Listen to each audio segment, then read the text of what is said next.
Hello guys, आप सबों को मेरा प्यार भरा नमस्कार। मैं नंद किशोर प्रसाद। हम लोग अभी प्रोनाउन चैप्टर्स को डिटेल से पढ़ रहे हैं, जो कि बेसिक से लेकर एग्जामिनेशन लेवल तक, बेसिक से लेकर एडवांस लेवल तक की सारी जानकारी, सारे रूल्स को मैं डिटेल में बतला रहा हूँ। ठीक है, तो आज हम लोग जो है सो आगे के टॉपिक पे डिस्कस करेंगे। ये नेक्स्ट टाइप है जो कि समथिंग, एनीथिंग, एवरीथिंग और नथिंग से रिलेटेड है। तो इस चारों वर्ड का फंक्शन क्या है ग्रामर में, इसका हम यूज कैसे करते हैं, ठीक है, इससे रिलेटेड एग्जामिनेशन में जो क्वेश्चंस आते हैं उन क्वेश्चंस को हम कैसे आसानी से और ट्रिकी वे में हम उसको फाइंड आउट करते हैं, इन सारी चीज़ों को आज के क्लास में, आज के वीडियो में आप सबों को मैं डिटेल में बताने जा रहा हूं। इसलिए वीडियो को बिना स्किप किए हुए आप पूरा वीडियो देखें। वीडियो बहुत देर का नहीं होता है, इसलिए आप स्किप बिल्कुल ना कर देखें, ठीक है, ताकि आपको इनसे रिलेटेड सारी बातें अच्छे से समझ में आ सके। ठीक है, तो चलिए इस टॉपिक को शुरू करने से पहले मैं आपको फिर से याद दिला दूं कि आप जब मेरे चैनल पे आ ही गए हैं, ठीक है, तो अभी तक अगर सब्सक्राइब नहीं किए हैं मेरे चैनल को तो अभी तुरंत सब्सक्राइब कर दें, लाइक कर दें और एक प्यारा सा कमेंट कर दें और बेल आइकन ज़रूर दबाएं, जिसमें ऑल का बटन अवश्य ही सेलेक्ट करें। तो चलिए देखते हैं। समथिंग, सबसे पहली बात है कि ये सारे वर्ड जो हैं, समथिंग हो, एनीथिंग हो, एवरीथिंग हो और नथिंग हो, इससे पहले जो हम लोगों ने वर्ड्स को देखा था इंडेफिनिट प्रोनाउन में ही, वो भी सारे के सारे जो हैं शो इसी तरह से मैंने लिखकर समझाया था। और ये सारे वर्ड भी जो हैं सो ये थर्ड पर्सन से रिलेटेड हैं। ठीक है, पर्सन पहचानने की आवश्यकता इसलिए होती है क्योंकि हम उसी पर्सन के अनुसार जो है सो सेंटेंस में आगे, चाहे वो सब्जेक्टिव केस यूज़ करना हो, उसका ऑब्जेक्टिव केस यूज़ करना हो, या पॉसेसिव एडजेक्टिव यूज़ करना हो, या रिफ्लेक्सिव प्रोनाउन यूज़ करना हो, ठीक है, उसी पर्सन का जो है सो हम वहाँ सेंटेंस में यूज करते हैं। ठीक है, तो इसलिए मैं बता दे रहा हूँ कि समथिंग, एनीथिंग, एवरीथिंग और नथिंग, ये चारों वर्ड्स जो हैं वो थर्ड पर्सन के ही हैं। जिस तरह से वो समवन, एनीवन, ये सब जो मैंने बतलाया था पिछले वीडियो में, ठीक है, अगर अभी तक आप नहीं देखे हैं तो मेरे जस्ट वॉल्यूम, इससे पहले का जो भी वॉल्यूम है उसको आप जाकर ज़रूर देखें। आपको वो समझ में जब आ जाएगा तो ये बहुत ही आराम से समझ में आ जाएगा। ठीक है, तो चलते हैं कि ये समथिंग, एनीथिंग, एवरीथिंग और नथिंग ये किस पर्सन के हैं। सबसे पहले बात, ठीक है, तो हमने लिखा है ये थर्ड पर्सन का है। ठीक है, यानी ये चारों वर्ड्स जो है सो थर्ड पर्सन में आते हैं। इससे पहले के रूल्स में जो हमने यहाँ वर्ड्स लिखा था, समवन, एनीवन, एवरीवन, ठीक है, तो वो जो थे सो लिविंग बीइंग थे। ठीक है, उनको मैं लिविंग बीइंग मानता था, लेकिन यहाँ पे मैं थर्ड पर्सन के साथ साथ ये नॉन लिविंग है। ध्यान देना है, आप लोग अच्छी तरह से जानते हैं कि नॉन लिविंग किसको बोलते हैं, बिल्कुल निर्जीव पदार्थ को बोलते हैं। ठीक है, तो ये थर्ड पर्सन के साथ साथ लिविंग बीइंग है। ठीक है, और ये सब के सब सिंगुलर हैं। ये भी 3-4 बातें जो है सो माइंड में याद रखनी है। ठीक है, ये थर्ड पर्सन के साथ नॉन लिविंग बीइंग है, ये सारे के सारे निर्जीव हैं। ठीक है, ये सारे के सारे थर्ड पर्सन के हैं और ये सारे के सारे सिंगुलर हैं, ये भी ध्यान में रखना। ठीक है, चूंकि सिंगुलर अगर ये सब्जेक्टिव केस में यूज होते हैं, ठीक है, और अगर ये सिंगुलर हैं तो आगे आने वाले, चाहे वो सब्जेक्टिव केस हो या ऑब्जेक्टिव केस हो या पॉसेसिव एडजेक्टिव हो या रिफ्लेक्सिव प्रोनाउन हो, वो सब के सब सिंगुलर ही यूज होंगे। ठीक है, और ये अपने साथ सिंगुलर प्रोनाउन भी लेते हैं। जब सिंगुलर सब्जेक्ट है, सिंगुलर वर्ब भी लेंगे ये। ठीक है, तो सिंगुलर का मतलब सारा चीज़ सिंगुलर होगा, यानी सिंगुलर सब्जेक्ट रहेगा तो ये अपने साथ सिंगुलर वर्ब लेंगे। ये तो क्लियर है, ये मैंने पहले भी बताया, नाउन के चैप्टर में भी मैंने बतलाया है। ठीक है, इसलिए हर एक चैप्टर को समझना आवश्यक है, क्योंकि हर अगला चैप्टर जो है सो पिछला चैप्टर का बेस होता है। ठीक है, या पिछला चैप्टर जो है सो बिल्कुल बेस होता है। जब तक हम पीछे के चैप्टर को अच्छे तरह से नहीं समझेंगे तब तक आगे के कोई भी चैप्टर्स, कोई भी पॉइंट बहुत अच्छे से समझ में आने वाला नहीं है। इसलिए मैं बेस पे ज़्यादा ध्यान देता हूँ कि बेस ज़्यादा इम्पॉर्टेंट है। ठीक है, तो अगर ये सिंगुलर हैं तो अपने साथ सिंगुलर वर्ब लेंगे, और अपने साथ सिंगुलर प्रोनाउन भी लेंगे। और प्रोनाउन कैसा लेंगे? बिल्कुल सिंगुलर लेंगे, ठीक है। तो प्रोनाउन कौन कौन, थर्ड पर्सन में प्रोनाउन कौन कौन से हो जाएंगे? थर्ड पर्सन में प्रोनाउन ही हो जाएगा, ठीक है, सी हो जाएगा, इट हो जाएगा और दे हो जाएगा। प्रोनाउन तो यही चार आएंगे, यही चार प्रोनाउन आएंगे, ठीक है। अब बात करते हैं सिंगुलर प्रोनाउन की, ठीक है, और लिविंग बीइंग की। तो ये तो लिविंग बीइंग है नहीं, इट जो है सो हमारा लिविंग बीइंग है नहीं, और इट जब लिविंग बीइंग नहीं है, ठीक है, तो ये नॉन लिविंग बीइंग है ना। तो लिविंग बीइंग ये है और ये है, और यहाँ हमको यूज क्या करना है? नॉन लिविंग बीइंग यूज करना है। तो ये सारे के सारे, चाहे ही हो, सी हो या दे हो, ठीक है, ये तीनों लिविंग बीइंग है। और यहाँ पे मैंने क्या बताया कि ये सब के सब नॉन लिविंग बीइंग है। और जब ये नॉन लिविंग बीइंग है तो अपने साथ प्रोनाउन कैसा लेंगे? नॉन लिविंग बीइंग ही लेंगे, ठीक है। तो यहाँ पे सिर्फ इसमें हम इट के फैमिली का यूज करेंगे। और इट के फैमिली में कौन कौन से मेंबर हैं? तो इट है, इट्स है और इटसेल्फ है। बस इन्हीं तीनों का हम यूज कर सकते हैं। क्लियर है? तो ये जो हो गया लॉजिकली हो गया, मैंने लॉजिकली आपको बतलाया, ठीक है। मैं लॉजिक रूप से आपको बतला रहा हूँ ताकि आपको सारी बातें अच्छे से समझ में आ जाए, ठीक है। तो अब देखते हैं, ये सारी बातें हम समझ गए। एक बार फिर से मैं इसको रिमाइंड करा दे रहा हूँ, ठीक है।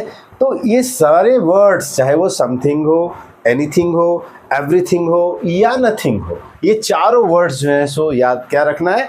ये चारों वर्ड्स थर्ड पर्सन के हैं, नॉन लिविंग बीइंग हैं, और ये सब के सब सिंगुलर हैं। और जब ये सिंगुलर है तो अपने साथ सिंगुलर वर्ब लेंगे, ठीक है, और सिंगुलर प्रोनाउन भी लेंगे। और सिंगुलर प्रोनाउन कौन से लेंगे? सिर्फ इट, इट्स और इटसेल्फ, ठीक है। अगर उसको हमें सब्जेक्टिव केस में लिखना होगा तो इट लिखेंगे, ठीक है। यहाँ पॉजेसिव एडजेक्टिव के रूप में लिखना होगा तो इट्स लिखेंगे, और यहाँ रिफ्लेक्सिव प्रोनाउन के रूप में लिखना होगा तो हम इटसेल्फ लिखेंगे। बस सेंटेंस में हमें पहचानना है कि कहाँ पे रिफ्लेक्सिव प्रोनाउन लिखना है, कहाँ पे पॉजेसिव एडजेक्टिव लिखना है और कहाँ पे सब्जेक्टिव केस लिखना है। क्लियर है? अब मैं कुछ एग्जाम्पल से आपको इन सारी बातों को मैं बतलाने का, समझाने का कोशिश कर रहा हूँ, ठीक है। ये बहुत ही इंपॉर्टेंट है, इसलिए आप इसको ध्यान से देखें और खुद ही फाइंड आउट करें। अगर ये मेरी चार बातें आपके माइंड में आ गई, ठीक है, तो आप खुद से ये चारों सॉल्व कर लेंगे। आप वीडियो को पॉज करके इसको सॉल्व कर देखें, ठीक है। उसके बाद मैं बतलाता हूँ कि इसमें क्या एरर है या नहीं है, ठीक है ना। तो चलिए देखते हैं।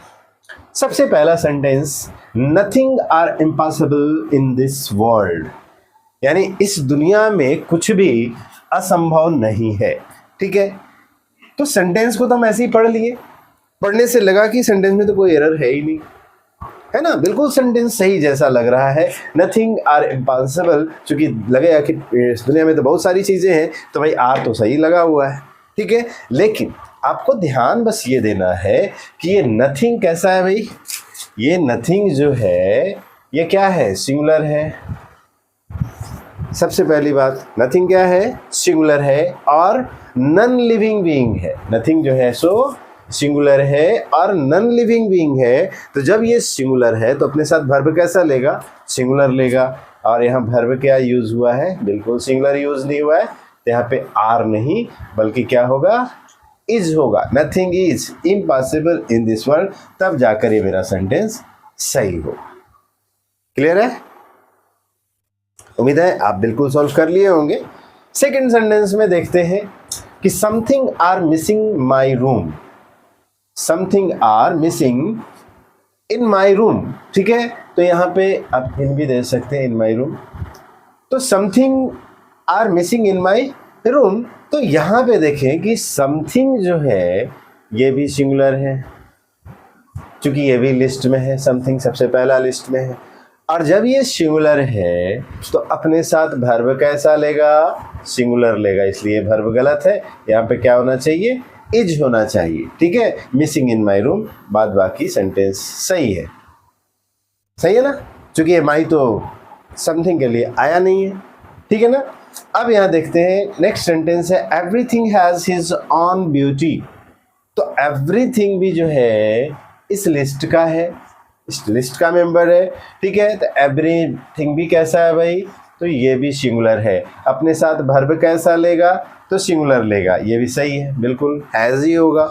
अब यहाँ पे हिज ऑन ब्यूटी, अब यहाँ पे हिज आया है, हिज आया है जो कि पॉजेसिव एडजेक्टिव के रूप में आया है। किस रूप में आया है, पॉजेसिव एडजेक्टिव के रूप में आया है, ठीक है। अब यहाँ पे देखेंगे कि एवरीथिंग जो है हैज हिज ऑन ब्यूटी, तो यहाँ क्या ये हिज सही है, क्योंकि ये एवरीथिंग के लिए आया है। Everything has his on beauty, तो यहाँ पे हिज होगा, तो ये जो है सो क्या है, सिंगुलर है। और हमने क्या बतलाया कि सिंगुलर जो है सो सिंगुलर वर्ब लेता है, ये सिंगुलर है और अपने साथ सिंगुलर वर्ब लेता है और सिंगुलर प्रोनाउन भी लेता है। तो प्रोनाउन भी हमें क्या यूज करना है, अगर सब्जेक्टिव केस में है तो इट यूज करना है, पॉसेसिव एडजेक्टिव के रूप में यूज करना है तो इट्स यूज करना है, और रिफ्लेक्सिव प्रोनाउन के रूप में यूज करना है तो इटसेल्फ में। तो अब हमें देखना होगा कि यहाँ पे हिज क्या है, हिज का कौन सा फॉर्म है यहाँ, ठीक है। तो हिज क्या है, ये पॉसेसिव एडजेक्टिव है। तो यहाँ पे हम जो है सो एवरीथिंग के लिए पॉसेसिव एडजेक्टिव क्या यूज करेंगे, इट्स यूज करेंगे। तो यहाँ हिज जो है सो क्या है, गलत है। तो इट्स ऑन ब्यूटी होगा, जो कि मेरा सेंटेंस को 100% सही कर देगा। क्लियर है, देख रहे हैं कितना आसानी से हम पकड़ पा रहे हैं। फोर्थ सेंटेंस में है कि everything should be kept in their order. तो यहाँ एवरीथिंग की बात हो रही है, फिर एवरीथिंग ही आ गया, ठीक है। नथिंग भी मैंने लिख ही दिया। तो एवरीथिंग क्या है भाई, ये भी सिंगुलर सब्जेक्ट है, सिंगुलर है, ठीक है। यहाँ के अनुसार क्योंकि ये थर्ड पर्सन का सिंगुलर है, ठीक है।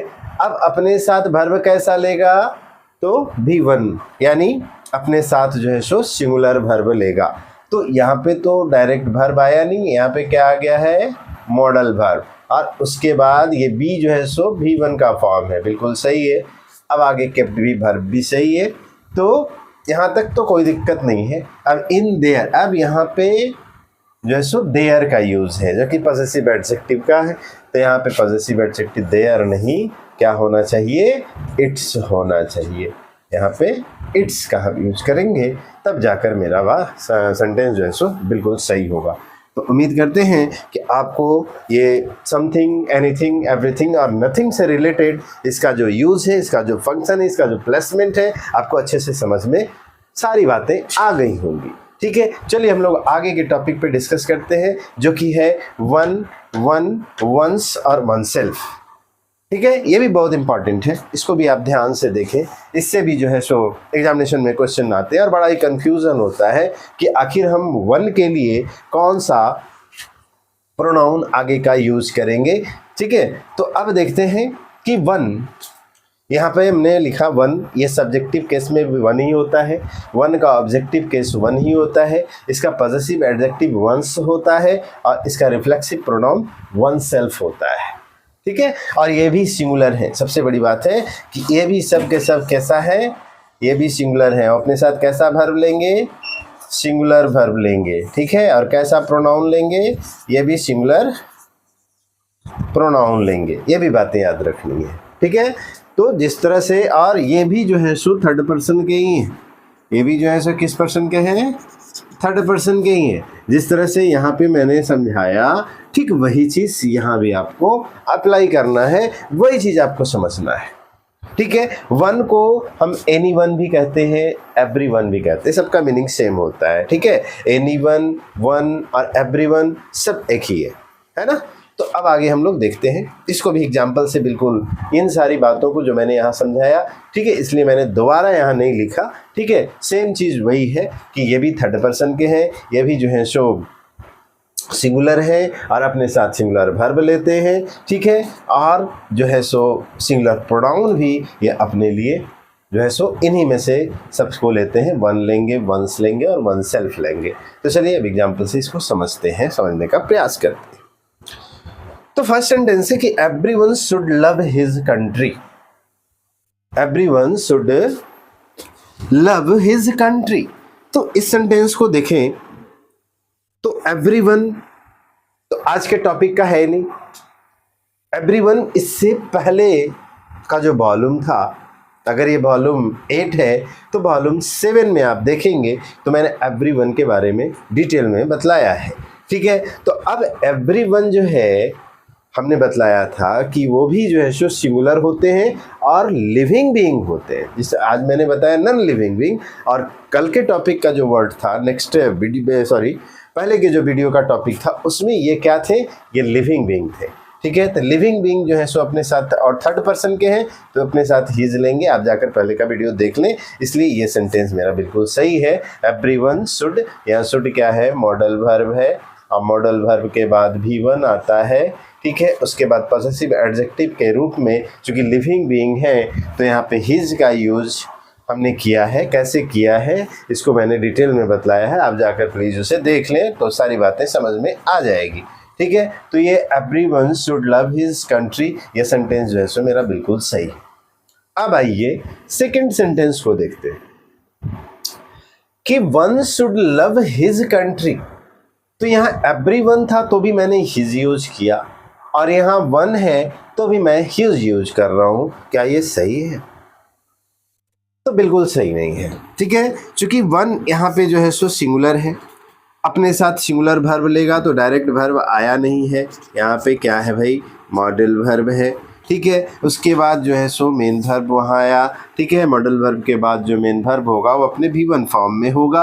अब यहाँ पे ये जो हिज है ये पॉसेसिव एडजेक्टिव है जो कि गलत है। तो वन के लिए पॉसेसिव एडजेक्टिव क्या यूज होगा, वंस, मैंने यहाँ पे लिख दिया है।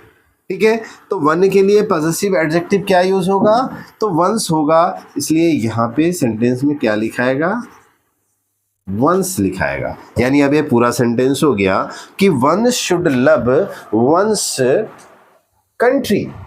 ठीक है, one should love one's country, तब जाकर ये मेरा सेंटेंस बिल्कुल सही होगा। उसी तरह से थर्ड सेंटेंस में देखें कि इफ़ वन वर्क, यहाँ पे क्लियर है, कोई दिक्कत नहीं है। अब यहाँ पे देखिए वर्क है तो ये जब सिंगुलर है तो अपने साथ सिंगुलर वर्ब लेगा, यहाँ क्या हो जाएगा, वर्क्स हो जाएगा।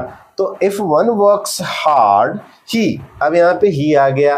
ही कैसे आ गया भाई, ही तो होगा नहीं। यहाँ पे सब्जेक्टिव केस वन का क्या होगा, तो वन ही होगा। तो यहाँ पे हम क्या यूज करेंगे, वन यूज करेंगे। ठीक है ना, यहाँ पे वन यूज होगा। तो if one works hard one is sure to succeed in life, तब जाकर ये मेरा सेंटेंस सही होगा। फोर्थ सेंटेंस में देखें कि one should love himself, one should love himself, तो हिम तो आना ही नहीं है। यहाँ पे सब्जेक्ट अगर ही रहता, ठीक है, या एवरीवन रहता, एवरीबॉडी रहता, तब हम यहाँ पे हिमसेल्फ लिख सकते थे। लेकिन यहाँ पे वन है और वन का जो रिफ्लेक्सिव प्रोनाउन है, यहाँ पे ये हिमसेल्फ क्या है, रिफ्लेक्सिव प्रोनाउन है, रिफ्लेक्सिव प्रोनाउन है। तो यहाँ पे ये जो हिमसेल्फ है वो जो है सो बिल्कुल गलत है। यहाँ पे क्या होना चाहिए, one should love one self, one self, तब जाकर ये मेरा सेंटेंस, क्योंकि यहाँ वन का रिफ्लेक्सिव प्रोनाउन जो है सो हमने यहाँ लिखा है वन सेल्फ। यहाँ एरो देकर मैंने यहाँ लिख भी दिया है कि रिफ्लेक्सिव प्रोनाउन। ठीक है, तो वन का रिफ्लेक्सिव प्रोनाउन क्या होगा, वन सेल्फ होगा। तो अब मेरा ये जो सेंटेंस है ये सही कैसे होगा कि वन शुड लव, ठीक है, वन सेल्फ। क्लियर है? तो उम्मीद करते हैं कि एक ही तरह का ये तीनों चीज़ था। यहाँ पे समथिंग, एनीथिंग, एवरीथिंग, नथिंग, और वन, वन, वंस और वन सेल्फ। और वहाँ पिछले के वॉल्यूम 7 में मैंने बतलाया था एवरीवन, एवरीबॉडी। ठीक है, उसके बारे में वो सारे के सारे एक ही तरह से ये यूज़ में होते हैं। बस हमें समझना है और याद रखना है ये 4 चीज़ कि वो किस पर्सन के हैं। ठीक है, वो लिविंग बीइंग है या नॉन लिविंग बीइंग है। ठीक है, वो सिंगुलर है, ये भी याद रखना है। जब ये याद हो जाएगा, इसके साथ सिंगुलर वर्ब यूज़ होता है, ये भी स्पष्ट है, और उसके साथ सिंगुलर प्रोनाउन भी यूज़ होगा, ये भी स्पष्ट है।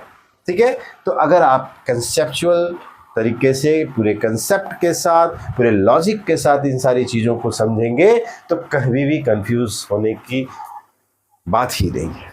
ठीक है, अब आगे इन सारे से रिलेटेड एक एग्जामिनेशन में आया हुआ, बैंक पीओ में आया हुआ क्वेश्चन जिसको मैंने बोर्ड पर लिखा है, जो मिसलेनियस है, या जो भी मैंने 3 रूल्स बताया ठीक है, वॉल्यूम 7 का और वॉल्यूम 8 का ये और ये, इनसे रिलेटेड यहाँ पे एक सिंपल सा क्वेश्चन जो है कि एग्जाम में पूछा गया है आज से 2-3 साल पहले। ठीक है, तो आप इसको सॉल्व करने का प्रयास करें, देखें सॉल्व कर कि इसे सॉल्व करना कितना आसान है।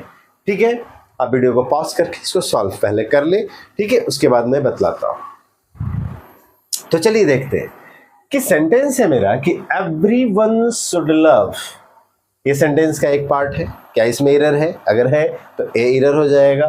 देयर कंट्रीमेन विदाउट, ये दूसरा पार्ट है, सेकंड पार्ट है जो कि बी से रिलेटेड, बी से डिनोट किया गया है। अगर इसमें एरर है तो आंसर बी होगा। Are taking their colour, creed and dogma into their consideration और नो एरर। यानी सेंटेंस में 5 पार्ट में इस सेंटेंस को बांटा गया है और किस पार्ट में एरर है आपको बतलाना है। ठीक है, तो चलिए अभी एरर फाइंड करते हैं, आराम से करेंगे। सबसे पहला हमें क्या मिला? एवरीवन। एवरीवन कैसा है सब्जेक्ट भाई? तो ये सिंगुलर सब्जेक्ट है।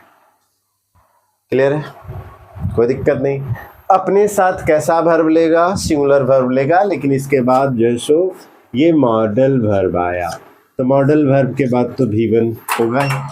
हमें सिंगुलर प्लूरल से मतलब है नहीं अभी यहाँ पे, क्योंकि मॉडल वर्ब आ गया। मॉडल वर्ब के अनुसार वर्ब यहाँ यूज होगा और मॉडल वर्ब के बाद कैसा ही वर्ब यूज होता है? तो V1 यूज होता है। क्लियर है, यानी सेंटेंस के ए पार्ट में कोई भी एरर नहीं है। अब आगे बढ़ते हैं।